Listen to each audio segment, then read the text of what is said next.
Hey, Andrew here for Tech Reporter TV. Today with an unboxing video of the Lenovo Tab3 7 Essential. It's a new 7-inch tablet that is out for a couple of weeks now. It's quite cheap, similar to the Amazon Fire, and in this video we want to unbox it. First of all, there are several versions of this tablet. At Mobile World Congress they showed a little bit more higher end version with Android Marshmallow. It was one of the first tablets with Marshmallow back then, but this is the Essential, the cheapest version, and on that one is Lollipop pre-installed. That's a bit sad, but well, it is quite cheap in Germany. You can get it, depending on when you get it and where you get it, for 69 to 79 euros, the cheapest version with 8 gigabytes, and if you want to have 16 gigabytes you have to pay about 10 euros more, and that should be about the same in US dollars if you get it in the United States or where else in the world. So let's start our unboxing. It should be pretty quick. Usually with cheap tablets like this there are no big accessories inside. So let's quickly take a look, and we have the standard USB to micro USB cable, and of course the power plug, and then warranty and quick start guide and so on underneath. So we can directly take a closer look at the tablet itself. It's 7-inch.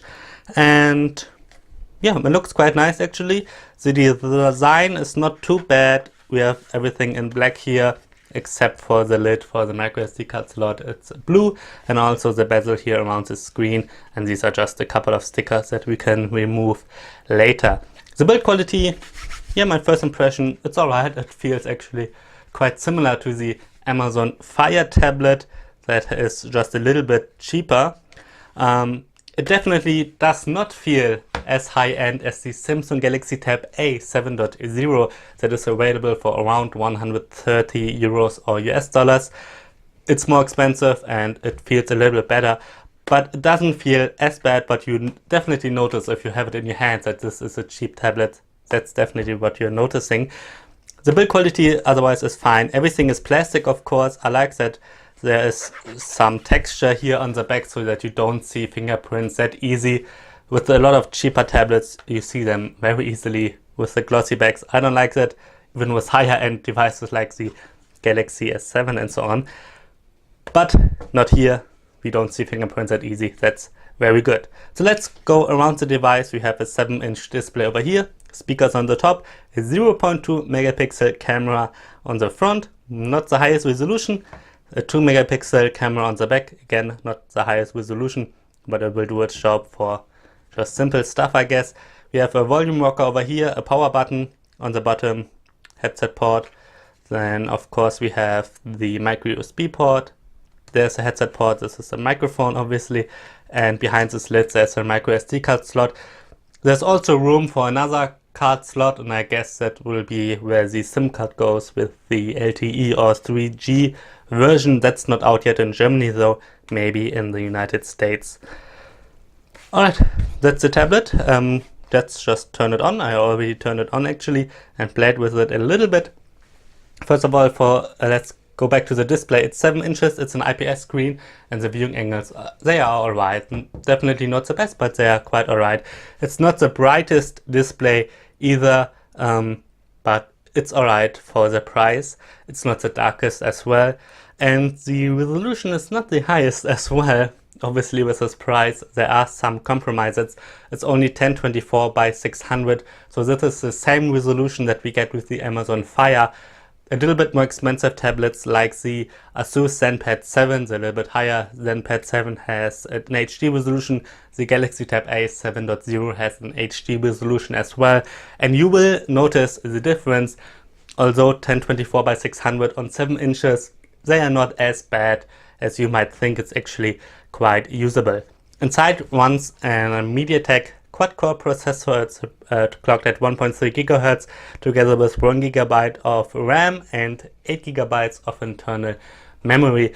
And originally from those 8 GB I had a little over 4 GB left to use, but after I installed a couple of updates, just updates from the Play Store, I didn't install anything new, but after the updates I've seen that there's only 2.6 GB left, so that's quite little.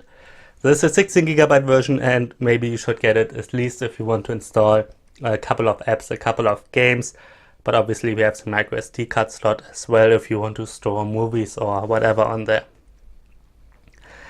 Yeah, that's the hardware. Let's take a look at the software. As I said before, it's not Marshmallow with the Essential. There's a version of the Tab 3.7 with Marshmallow, but the Essential runs on Lollipop, and you can see it over here. It's Android 5.0.1, so not even Android 5.1 Lollipop, it's Android 5.0.1, which is quite old, and I really don't think that Lenovo will provide updates to Marshmallow.